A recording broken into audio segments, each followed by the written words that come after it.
So welcome to September's Fika with Friends from Vestra. I'm Romy, who many of you will know from previous Fikas. And this month we're talking about SDG 11, Sustainable Cities and Communities. And I have with me three guests this morning who are experts really in their own ways in the field of parklets. So if you've seen our promotional material, it was called What Do We Want Parklets? When do we want them now? And anyone who works with parklets will know how difficult it is to actually deliver them. So we have Steph Kerr, who's bid manager at Lemington Bid in Leamington Spa, Warwickshire. So she's come from some distance down to King's Cross today.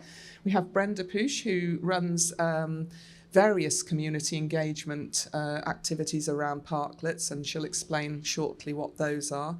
And Lynne Friedli, who is a parklet activist and resident who's managed to deliver one in Islington successfully. So they all have very different aspects to talk about, and we're going to be focusing on, I guess, the difficulties of delivering them in our communities, and they all have some really great ideas about how you go about that and make these things happen. So we're going to hear from Brenda, who really, I think, was a forerunner in the whole parklets issue in London, certainly. And then we'll have a conversation between us, and if anyone out there has questions, please do ask them. So thank you from me for now. Thanks, Romy. It's really lovely to be out here on a lovely September sunny morning talking about parklets. So I'm just going to talk a bit about our campaign. We're the London Parklets campaign. And I'll just tell you, I'm just going to give you a bit of context as to why we think that we need to tackle the huge cost of car parking, or the opportunities that are taken away by on-street car parking. So we all love it that people are driving less. That's a great thing. Car trips are down by 23%. But car ownership remains high in London.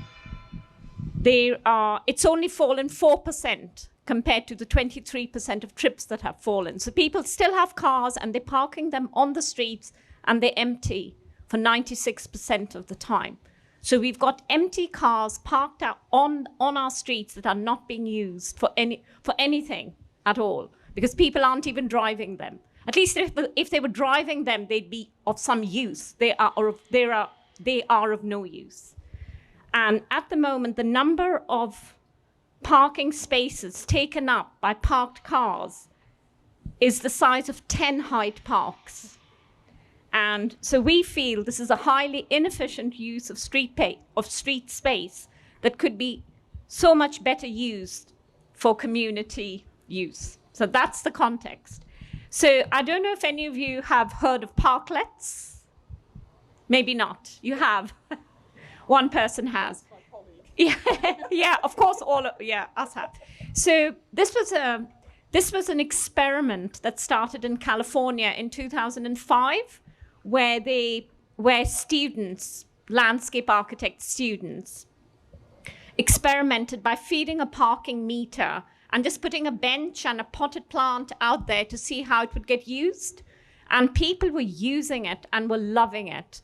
And it became a movement. But these sort of fancy things happen in California, but it spread. San Francisco adopted parklets. They started allowing businesses to build their own parklets in the space of a parking space. So this was absolutely great. And they spread across. New York took it on. So there lots of parklets outside businesses and cafes in New York. And they're really, really lovely. And in 2015, Parklets came to London. I was absolutely delighted. So Vestra, Romy's company Vestra, built a beautiful parklet in Camden, in the West End. That's absolutely loved by everyone. In Hackney, where I live, the council built a few parklets. And I was saying to the council, this is wonderful. You have to build more parklets. But they said, yeah, we'll build them. So every 2 years, they built one parklet. And I'd say no. And I was saying, why don't you let the community build them? Give us permission, we'll build them. So they said, no. They said, you're so ungrateful. We're giving you one every 2 years. Why aren't you happy? You're never happy. So I'll talk about what I did in 2017. So in 2017, I decided that I was going to have to do something about this car parking problem. And if I never did anything, it would never, I would regret it. So I applied for permission to put a bench in a parking space outside my home. And I said, and I gave them a check. I said, here's the price, because I couldn't pay online because you can only pay for a car permit online. I said, here's a check. I'm paying you the same price as an annual parking permit. Can I park a bench and a couple of pots? And they said, no, only a car. You're only allowed to park a car. You're not allowed to park anything else. So I said, so I wrote back. I said, I'm going to do it anyway. So I set up a parklet. So I put my bench, I put a bright red umbrella, I put loads of potted plants, and I put 2 plant locks, where you can lock your bikes. And I put it on my street, and it was beautiful. It was absolutely beautiful. And people used to stop there and used to sit there and read, and kids used to play, and people used to talk to each other, and it became a community hub. People, people were sitting there, and people would say, oh, this is lovely. What is this? And then they'd start chatting. And I had a visitor book, and someone wrote in there, this is the best first date venue ever. So it was being used for because it was a lovely space. It was very cozy with the big umbrella that you were sitting under. And so it was very, very popular. And then, of course, the council, after 3 weeks, said, right, whoever's put this thing out here has to remove it immediately because it's an obstruction. And they evicted it. But the media, the local media, were saying, no, you can't do this. Everyone loves this. We love it. And eventually, so they did evict it because they said, you just can't do things like this. I said, well, I asked for permission. You didn't give me permission. So what could I do? And they said, well, it doesn't exist. You can't, it's just, this thing doesn't exist. You can't do, So anyway, so everyone was, and I was saying it's very simple. You just give a permission for a parklet permit. You allow us to pay the same amount, and you allow us to put a parklet out there, whatever, where there's benches, you light touch regulation, and, we'll insure it. You can get public liability insurance. It's not a big deal. And so eventually, after a year, Hackney Council actually agreed to have a parklet permit program. It was absolutely amazing. And they wouldn't let me because they just thought I was too bolshy. So they wouldn't give me a permit. But 8 people in Hackney were given a permit to build a parklet. And so in 6 months, there were 6 community parklets in Hackney compared to 1 every 2 years. And people built beautiful, they built beautiful platforms. One of them built a parklet out of market pallets.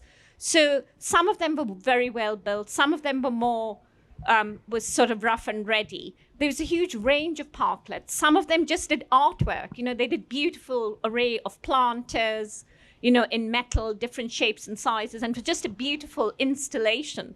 So this was really, really lovely. And a lot of them are still around. But then after a year, Hackney cancelled the program because Hackney had laid one of their conditions was that to get a parklet, and this is now what they say, you have to get permission from your neighbors. Now, if you knock on your neighbor's door and they have 2 cars, and you knock on their door and you say, hello, can I get permission to take one of the parking spaces and put a bench there? You'll get a load of abuse, literally. So that put a lot of people off. They didn't want to go around asking for permission to put a parklet because not everyone agrees. If people have 2 or 3 cars, they're not going to agree to have one of them taken away. So this was so Hackney cancelled the program. So now there's not a single council within London that allows community parklets, not one. Then COVID happened, and suddenly the government said, we've all got to be outdoors. And we were saying, this is fantastic. And they said, so now we're going to give permission for cafes to spill outdoors with a pavement license. So we thought, this is wonderful. This is wonderful. And wonderful things happened. Cafes then were allowed to spill outdoors, put their chairs and table outdoors on beautiful parklets. Well, it started off by just putting chairs and tables, and then it became more elaborate. It became platforms and planters, and you had this wonderful environment. And I don't know if you've been down to Charlotte Street or some of those streets down in the West End, but they're just beautiful now. And the restaurant owner was saying, Charlotte Street, people used to come up and down in their cars looking for a car parking space. They were just going up and down, up and down. And he says, now there's no car parking spaces. So they can only walk. And he says, it's wonderful. Everyone comes to our restaurant now because there's no noise of traffic. You can just come and you can sit there and, it's just wonderful. So we were saying, this is great. All we want is to expand this to residential streets, because we also want to spill out on residential streets. We want to sit out. And you actually used to see during COVID, people sitting on the steps, standing outside. We said, just give us a space or give us permission to put chairs and tables out in a car parking space during COVID so that we can sit outdoors and talk, because you can't have people indoors. And they said, no. They said, we've got far too much to think about during COVID. We cannot think about minor things like this. This is a really, so they just said, no, just don't even talk to us. We've got lots on our minds. And so there was no way we were going to get permission. And so we never did. We never did. And I do understand councils have much bigger things to think about. They're thinking about traffic restrictions overall. So this micromanagement of parklets, allowing people to apply to put chairs and tables out on the road in a parking space in one of the quiet streets they've created, is not a priority for them. And our challenge is, how do we think it's a priority. We want to be outdoors. We want to talk with our neighbors. How do we make this a priority? And so I'm just leaving it there, leaving the question there, because Lynne here, Friedli, tried very hard over many years to create a parklet. So we're going to hear from Lynne now. I think you'll understand that Brenda is definitely an activist with her guerrilla activities, and really is a sort of leading light and instigator of parklets, certainly in London. And Lynne also has similar stories of activism. So over to you. Thank you, and thank you so much, Brenda, and to the London Parklet campaign for all the support and all that you've achieved. So I'm going to share the story of the Mayton Street Parklet, 2.25 years old. You can find pictures and also follow the life of the parklet and all its amazing wildlife on Twitter, #Mayton Street, #Places for Growing. The petition that we set up when Islington Council, a bit like Brenda's experience, threatened to remove the parklet, you can search Save Our Mayton Street Planters. So, as you've heard from Brenda, parklets take many forms. Ours is very strongly focused on plants and wildlife. So it's a green oasis at the heart of our street.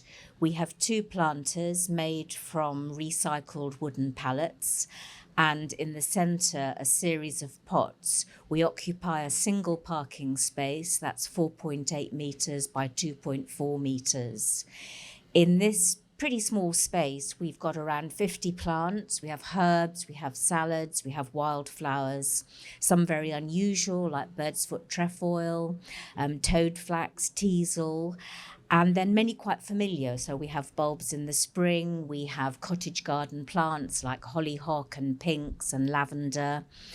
Snapdragons, cosmos, salvia. So we move between the more sort of wildflower friendly look and then the cottage garden plants and the bright bedding plants that people like to see.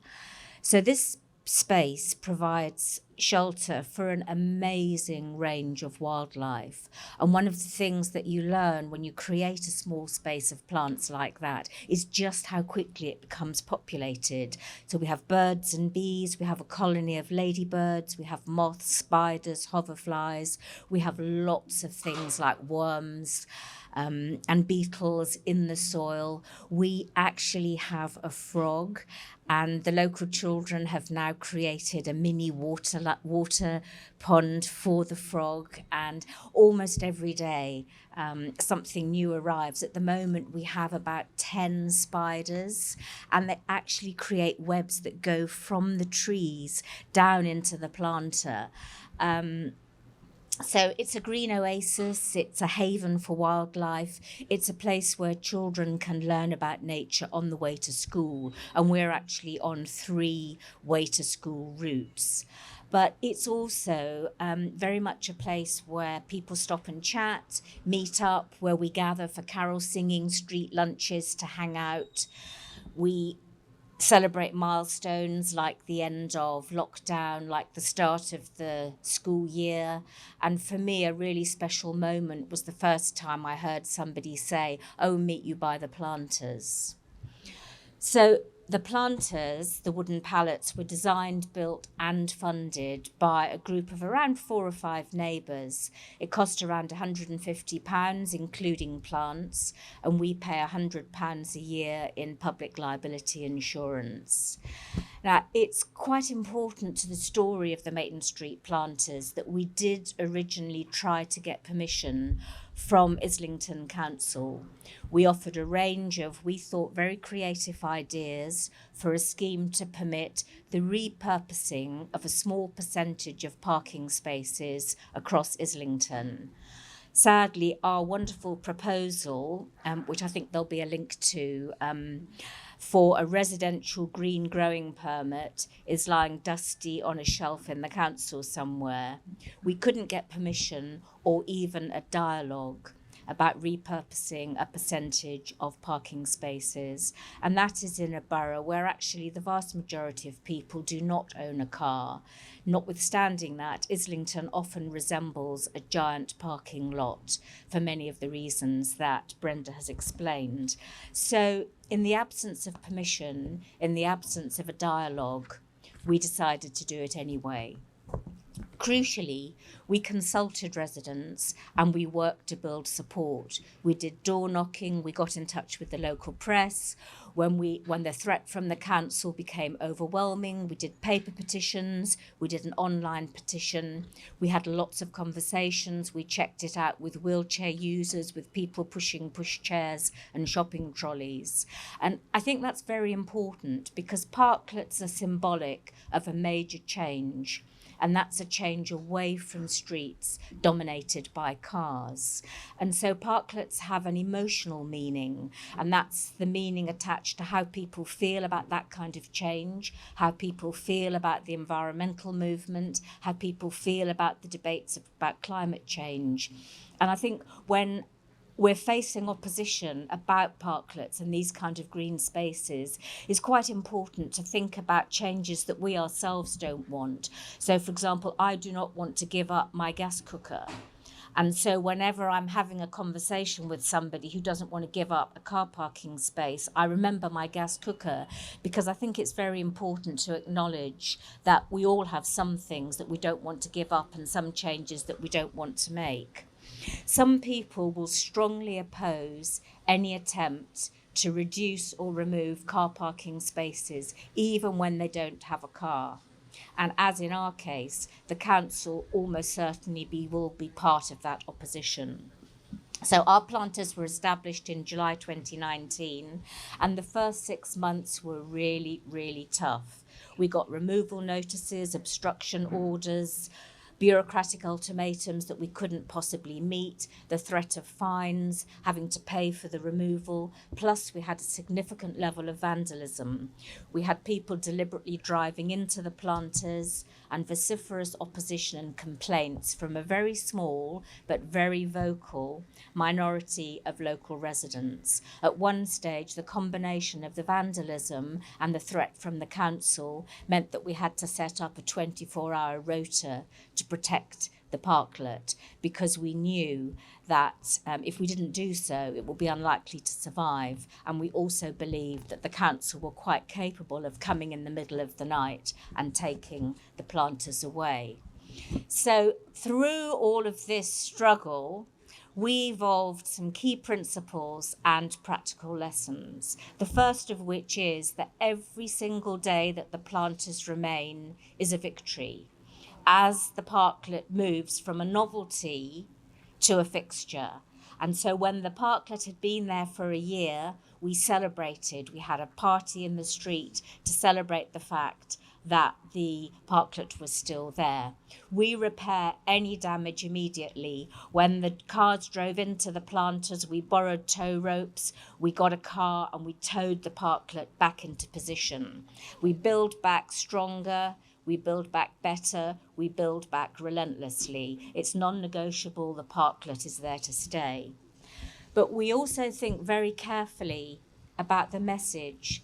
The Maton Street Parklet is not anti-car, and it's not anti-car owners. It's about inclusion. It's about rebalancing the use of street space, making the distribution of that space fairer, making it more inclusive, making street space something that we can all enjoy. And I have to say that lockdown really helped with that, as more and more people were outside, were on the street, and the way in which the street was used became more crucial.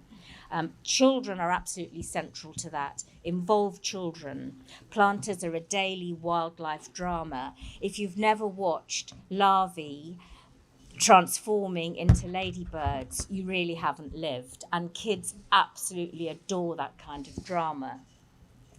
I would also say, as a passionate gardener myself, involve somebody who knows about gardening, who knows about soil, drainage, planting. Far too many of these kind of street planting initiatives are temporary, they don't survive, because they may have been designed brilliantly in architectural respect, but they haven't been thought through in terms of how do you keep planters in a street continuing to look good through spring, summer, winter. It's also true that planters tick a lot of policy boxes: well-being, biodiversity, clean air.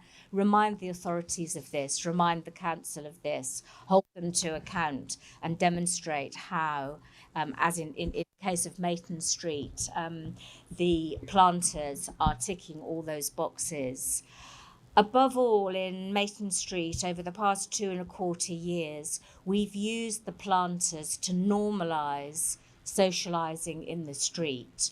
We're normalising something that was actually common 50 years ago. People out on the street, chatting on the street, kids playing on the street, crossing the street safely.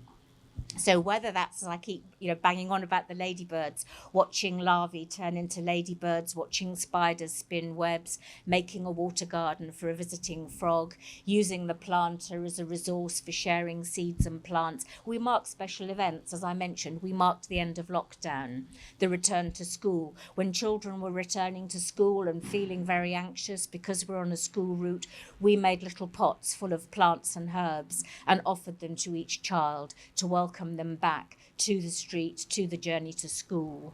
We have Christmas carols around the planter, Halloween, just chatting to neighbours. We have meals there. We don't have chairs because of the eviction notices, because if you put a chair there, the next day you'll find a laminated, non-biodegradable notice from the council ordering you to remove it. So when we have meals, we bring our own chairs, just like we bring our own cutlery and our own food. So we have a meal, we have a drink, we have a chat outside, on the street, on our street, with our friends, our neighbours. We invite strangers. We invite those we know. We have reclaimed a tiny space in the heart of Islington, and thank you very much. I'm very happy to answer questions. Anybody who would like a copy of our proposal for residential green growing permits, and if you're ever in N7 in Islington, come and visit us, admire our ladybirds. So I think it would be wise to involve Steph now for a bit of, I think, insight into almost the other end of the spectrum, delivering parklets in high streets, certainly, again, part of the COVID recovery, and your challenges in a slightly different world, because it is a vast spectrum of streets that we're talking about. So over to Steph for a little while. Morning, everybody. What a beautiful morning. Let's get this right. What a beautiful morning it is here. My name's Stephanie Kerr. I'm the Executive Director of a Business Improvement District, which is a business-led partnership in the town of Leamington Spa. Listening to both these ladies, their passionate experiences of parklets has just been fascinating. I'm much newer to the conversation, and I don't want to say debate, because I think where I would like to take the conversation is a bit wider, so that we can start thinking about these things, these really important changes we want to make in our places, less in terms of a debate and more in terms of identifying just some exciting opportunities to take our journeys on, our communities on a journey of change. Hanging our hats on a discussion around car parking and car use, in my experience of town centres, is never going to be a winning bet. Never at all. It's going to be exhausting. And to be honest with you, I think for me the most interesting and exciting opportunity about the Parklet discussion is the opportunity we have to bring different perspectives together and have new conversations in different places. And these places could be parklets. And in the case of my town, they could be put in place for just a short time. They don't have to be permanent. They could be used in a more tactical way. There's a term known as tactical urbanism, which is the idea of testing ideas in an urban environment to gain immediate feedback, refine, keep or remove. So this is the perspective that I've been coming from. I originally was asked by one of the businesses I represent, a cafe, to help them speak with the council about the idea of a parklet outside their business.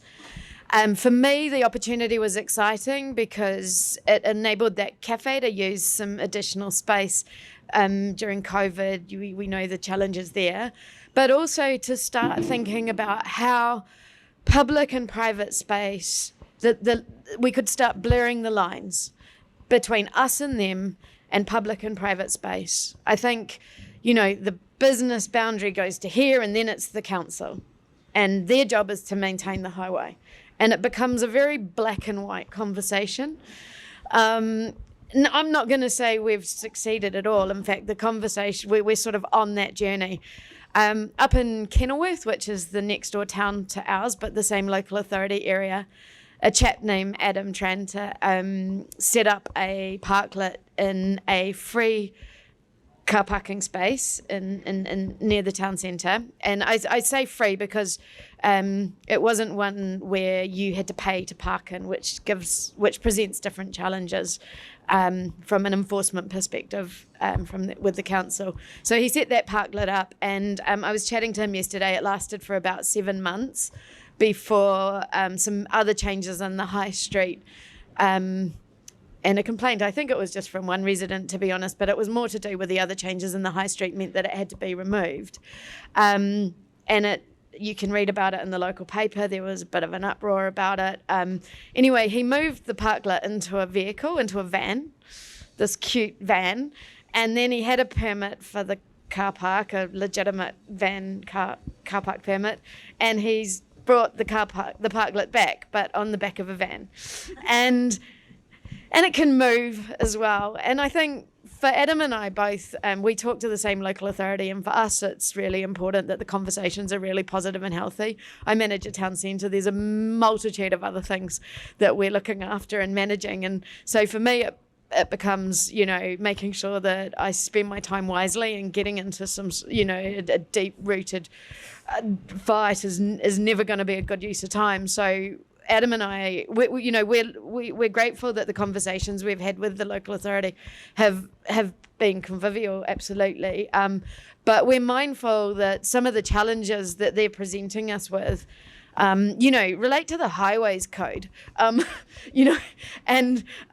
they relate to, they've got quite practical concerns around keeping pedestrians safe and making sure these parklets that would be in town centres are accessible to everybody, and that if a car drove into it, there would be minimal damage to people. And so these are really legitimate issues that we need to get under the skin of, and working with companies like Vestra, I think we can come up, and there are solutions that we can come up with. So that's where I'm at. There's another bid manager who heads up Team London Bridge bid, who delivered a parklet known as Fresh Air Square. You can find that on the internet. It was 10 years ago. So we're not new to this. I spoke to her yesterday, and she said, for me, the challenge is also about thinking wider. She said, we're thinking about making sure that the resources that we use when we deliver these sort of parklets and these interventions are sustainable, that we're not creating more waste. She talked about whole green streets. I've heard other talks from professors at UCL and so on, position parklets within the conversation around how our cities and towns are changing. And it's sort of a baby steps approach, bit by bit, we can test these ideas. But for me, the really exciting opportunity is really how about these spaces can be tested to be more inclusive and to create different conversations and positive conversations where we genuinely hold those different perspectives side by side and sort of break down the us and them to really explore the genuine opportunities. And this is where community participation comes in terms of building the parklets as well. I'm very much about the how and taking the community on the journey, recognizing it takes a little longer, but quite often then the outcomes are better. So thank you. Thanks, Steph. We've got a few points I think you can sort of discuss amongst ourselves, but if any of you have any questions right now, I know a couple of you have been listening all the way through, so does anyone have any thoughts or questions, or is it all just so new to you you're still a little bit in sort of incoming mode? No? Okay.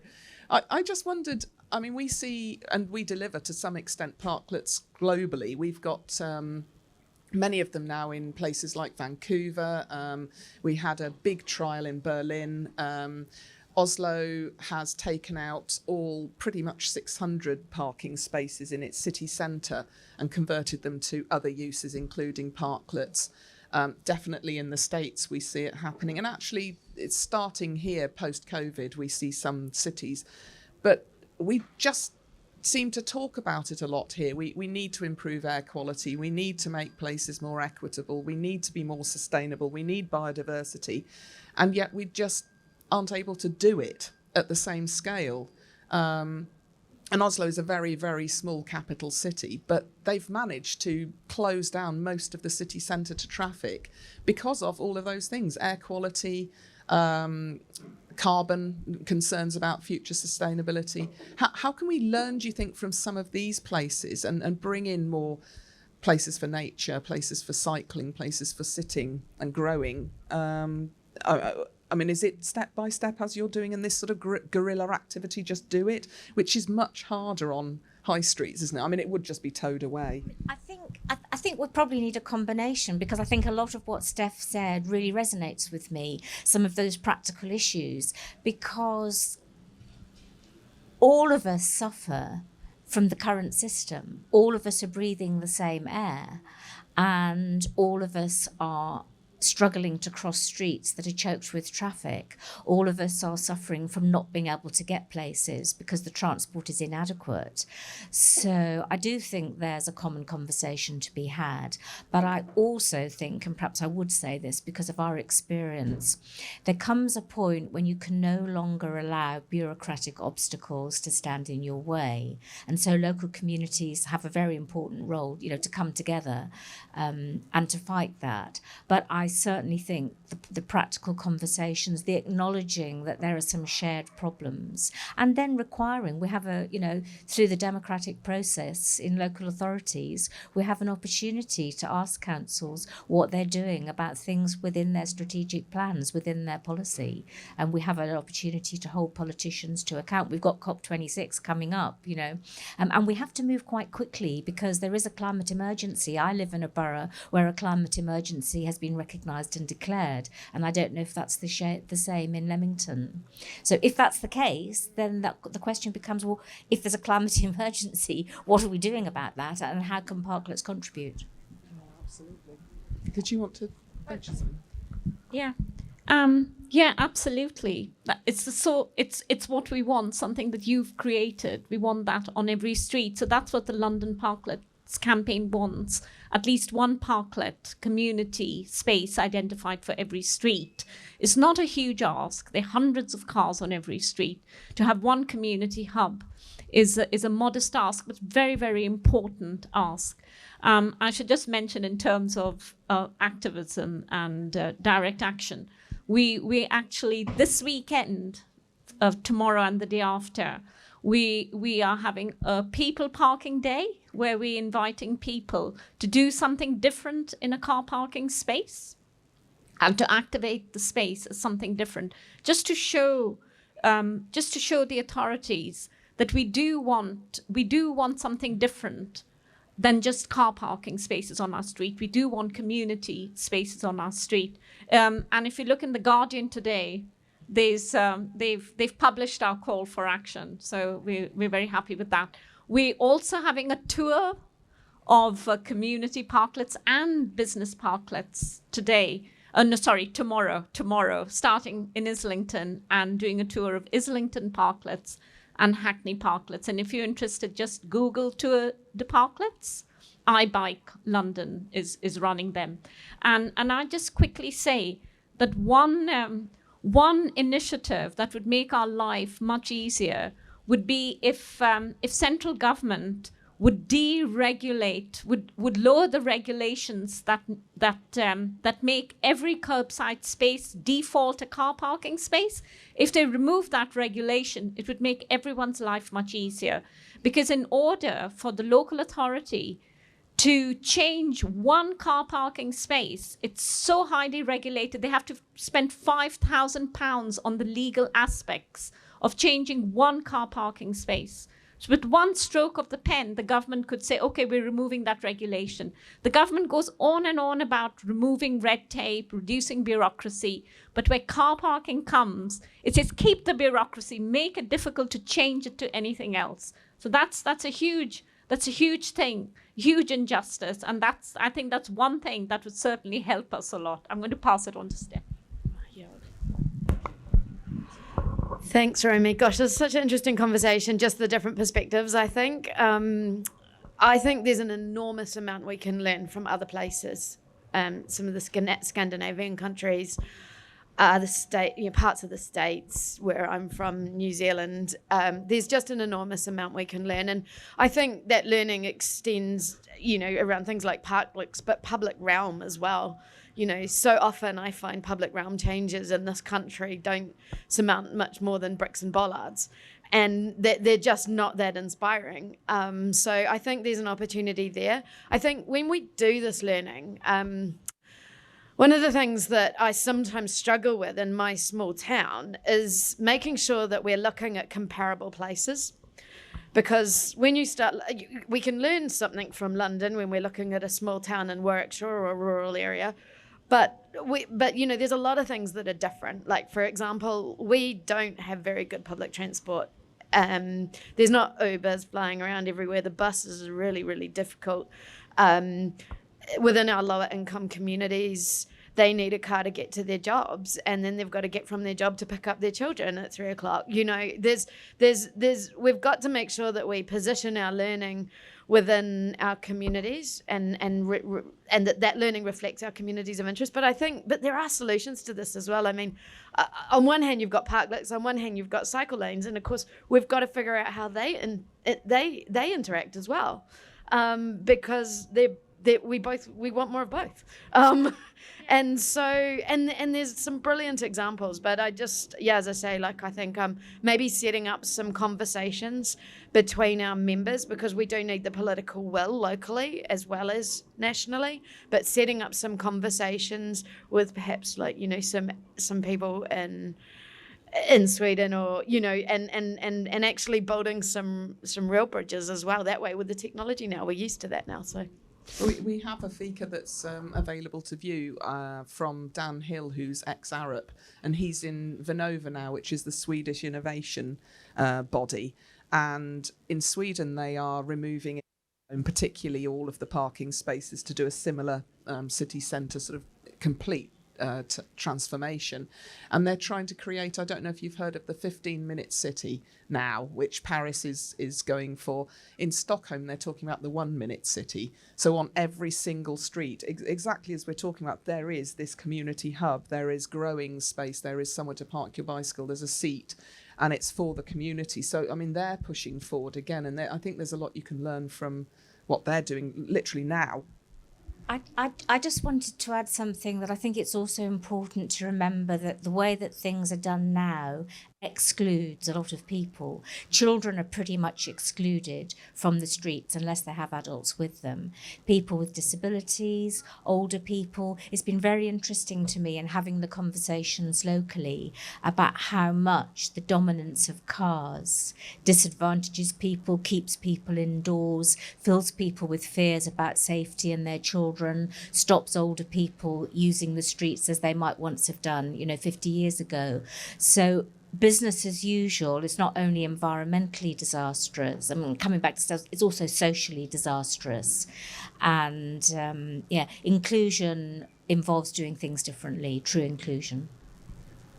No, you're absolutely right. And I think we've seen all sorts of evidence about making really inclusive places that involve all of those people in a community.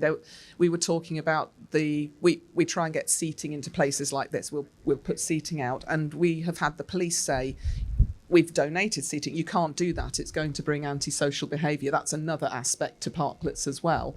And we had an interesting conversation with a GP in Brixton who we were sort of asking, do you mind seeing some of your patients, some of the older guys sitting in these seats drinking Red Stripe in the day? What do you think of this? Is this not bad news? And she said, actually, at least we know where they are. If one of them doesn't turn up, their friends will go and look for them. And conversely, sitting in their houses with nowhere to go, nowhere to meet, nowhere to sit outside, the loneliness is equivalent to smoking 20 cigarettes a day on their health. So there's an enormous impact on people just not leaving their homes, more so now probably with COVID than ever before. So you have to think more broadly, don't you, about the social aspects for sure, and real inclusivity. I just wonder, yes. I think Parklets are absolutely integral to LTNs. There's a big programme of LTNs rolling them out. And I think if you've got a beating green heart at the centre of an LTN, it widens the appeal. It's not just about cyclists. It's not just about pedestrians. It's about many other people. A couple of other points. Councillors lack imagination, which is why we don't get anywhere with them. They cannot see why anybody would want to sit in a street. They just haven't got it up here. They're thinking about housing. They're thinking about all sorts of other things, and they just don't get it. We need to work more with other groups. There was a fabulous opportunity yesterday working with Living Streets when we walked from Islington to Hackney with the environment leads of both councils. And we went via a parklet set up by We Are Possible. And so everybody on that walk could see what a parklet is like. So we've got to work together with other groups. We won't do it on our own. We've got to work together with other groups. And the other thing to remember is Paris is a fabulous example, and Anne Hidalgo got re-elected in spite of very noisy opposition. So, I think now is the time to do it. It's our time is here, I think. And come on our tour tomorrow. It's going to be fabulous. Thank you. And we didn't prompt that, did we? Honestly, that's amazing. I should actually mention, it might be a little bit premature, but possibly not, that the next Fika next month, on the 29th, that we're holding is with Mary Bowman of Gustafsson, Porter and Bowman, and they are working on the Eiffel Tower project and around Paris. And she's talking about, again, SDG 11, sustainable cities and communities, but she's talking about the importance of bringing nature and culture into those changes, and the green infrastructure that's going into the Champs-Élysées and all over Paris. So we'll make sure you know where to look for that one. That's coming up next month, but it's very timely, and I think, you know, we are seeing this sort of activity globally now almost. So yeah, we do need to definitely tap into that. I think we have to end fairly soon. I mean, does anybody want to finish on any other thoughts? Just really to say that I think Parklets offer a really wonderful opportunity for us to think differently, to think more creatively. And what was burning up in me just a minute ago to acknowledge is, when we're progressing with these ideas, there's a really important aspect of being brave. Because it's actually quite nerve-wracking dropping things onto a road when you don't have permission. I believe I've done that too. And you have sleepless nights over this stuff. And so there's a place for the actors of activism, but there's also a place for the really the critical dialogue with those councillors, with others, to make sure that we can bring everyone on that journey and make sure that, you know, we can highlight for our local communities as well the value that these things can bring.